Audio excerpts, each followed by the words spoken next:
ফিলিস্তিনি প্রতিরোধ আন্দোলন হামাস গাজায় কিংবা পশ্চিম তীরে ইসরায়েলি বাহিনীর উপর বড় ধরনের হামলা চালাতে পারে।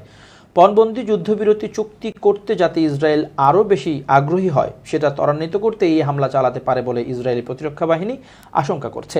হিব্রু মিডিয়ায় প্রকাশিত সূত্রবিহীন ওই খবরে বলা হয়, ইসরায়েলি বাহিনীর উপর হামলাটি হতে পারে গাজার ভেতরে, গাজার সীমান্তে কিংবা পশ্চিম তীরে। প্রতিবেদনটিতে বিস্তারিত বিবরণও দেওয়া হয়নি।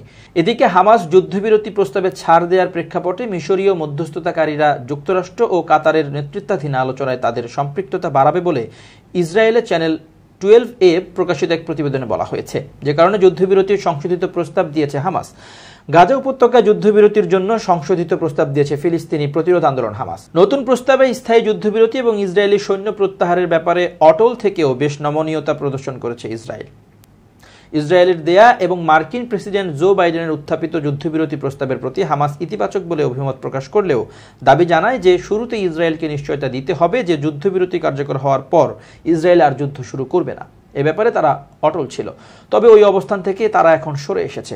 তারা এখন 6 সপ্তাহের প্রথম ধাপের যুদ্ধবিরতির পর দ্বিতীয় ধাপে আলোচনার সময় ইসরায়েল আবার যুদ্ধ করবে না এমন একটি নিশ্চয়তা দাবি করছে।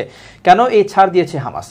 হামাসের প্রতিনিধি এপিকে বলেন, তারা মধ্যস্থতাকারীদের কাছ থেকে মৌখিক প্রতিশ্রুতি ও নিশ্চয়তা পেয়েছে যে যুদ্ধ আর শুরু হবে না এবং স্থায়ী যুদ্ধবিরতিতে না পৌঁছা পর্যন্ত আলোচনা চলতেই থাকবে।